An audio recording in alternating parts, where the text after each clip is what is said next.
अस्सलाम वालेकुम स्टूडेंट्स। बेटा ये जो आपकी स्क्रीन पे क्वेश्चन नज़र आ रहा है, ये क्वेश्चन भी एग्ज़ाम में बहुत रिपीटेडली फ्रिक्वेंटली आ रहा होता है और स्टूडेंट इसमें समटाइम कंफ्यूज भी हो रहे होते हैं। तो थोड़ी सी प्रैक्टिस से आप आसानी से स्कोर कर सकते हैं। लिहाजा मैं जो आपको बातें बता रहा हूँ उसको ध्यान से सुने, समझें और उसकी थोड़ी लिख के प्रैक्टिस करें और पास पेपर के क्वेश्चन को सॉल्व करें। यहाँ पर कह रहे हैं arrange the following orbitals in order of ascending energy according to the n+l rule. तो n+l रूल जिसे वाइस वेजर रूल भी कहते हैं, इसके मुताबिक आपने ये जो ऑर्बिटल्स आपको गिवन है, इन ऑर्बिटल्स को आपने अरेंज करना है करेक्ट ऑर्डर में, असेंडिंग ऑर्डर ऑफ एनर्जी में। तो सबसे पहले n+l रूल कहता गया है, n+l रूल के मुताबिक वो ऑर्बिटल पहले फिल किए जाते हैं जिनकी n+l वैल्यू कम होती है और वो ऑर्बिटल बाद में फिल किए जाते हैं जिनकी n+l वैल्यू ज़्यादा होती है। तो सबसे पहले आपने क्या करना है, ये जो ऑर्बिटल आपको दिए हुए हैं इसको टेबुलेट कर लें। मैंने यहाँ टेबल पहले से बनाया हुआ है, आप इसको वैसे नॉर्मल गिवन होगा, आप इसका टेबल बना लेंगे। टेबल बनाने के बाद आप इसकी n वैल्यू, l वैल्यू और n+l वैल्यू नोट करेंगे। n value n principal quantum number कहलाता है और प्रिंसिपल क्वांटम नंबर हमेशा कोफिशिएंट में लिखा होता है। बेटा प्रिंसिपल क्वांटम नंबर कहाँ लिखा होता है? कोफिशिएंट में लिखा होता है, जहन में रखिएगा बेटा इस बात को।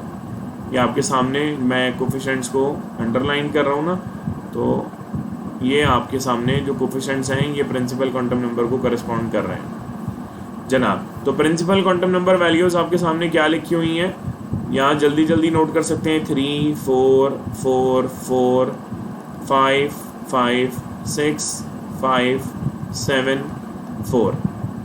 बेटा L कहलाता है एजिमुथल क्वांटम नंबर। मैं पिछली वीडियो में भी बात बता चुका हूँ कि L की वैल्यूज़ फिक्स होती हैं। L की वैल्यू 0 1 2 या 3 होती है।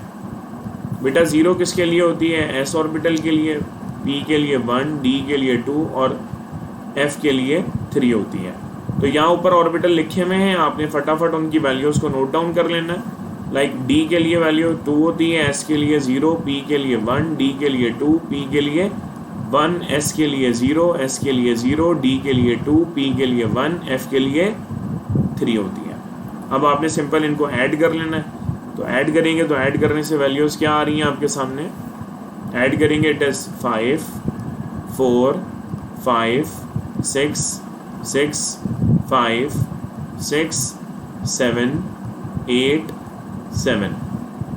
अब आपने क्या करना है, करेक्ट अरेंजमेंट लिखनी है। तो n+l रूल के मुताबिक जिन ऑर्बिटल की n+l वैल्यू कम होती है वो पहले आएंगे, जिनकी n+l वैल्यू बड़ी होती है, ज़्यादा होती है, वो बाद में आएंगे। तो सबसे छोटी n+l वैल्यू कहाँ नज़र आ रही है बेटा? हमें ये 4 नज़र आ रही है। किसमें? 4s में। तो करेक्ट ऑर्डर में सबसे पहले क्या आएगा? 4s आएगा। उसके बाद आपको वैल्यूज़ नज़र आ रही हैं 5 वाली।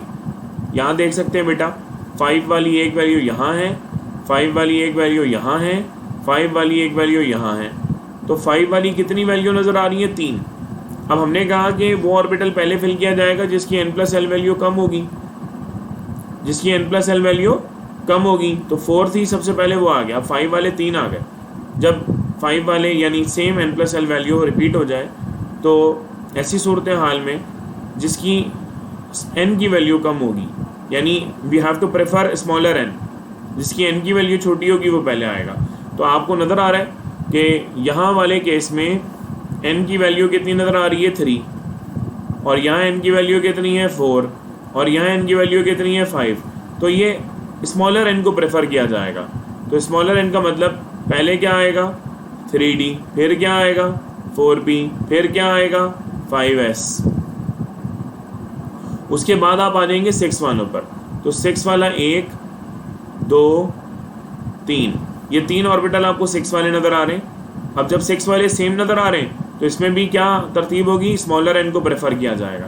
तो स्मॉलर n कितना नज़र आ रहा है बेटा? यहाँ नज़र आ रहा है 4। तो क्या आएगा बेटा? 4d। 4d के बाद फिर जो स्मॉलर n है वो क्या है? 5, यानी क्या आएगा? 5p। फिर क्या आएगा बेटा? 6s। ठीक है। उसके बाद फिर 7 वाले आएंगे। तो 7 वाले आपको 2 नज़र आ रहे हैं, एक ये रहा, एक ये रहा। इन दो के अंदर दोनों 7 में स्मॉलर n को प्रेफर करेंगे। तो स्मॉलर n कहाँ नज़र आ रहा है बेटा? ये 4f में नज़र आ रहा है। तो पहले क्या आएगा बेटा? 4f, फिर बाद में क्या आएगा बेटा? 5d, और फाइनली आखिर में क्या आ जाएगा? 7p। तो इस तरह से हम ये करेक्ट अरेंजमेंट लिख सकेंगे।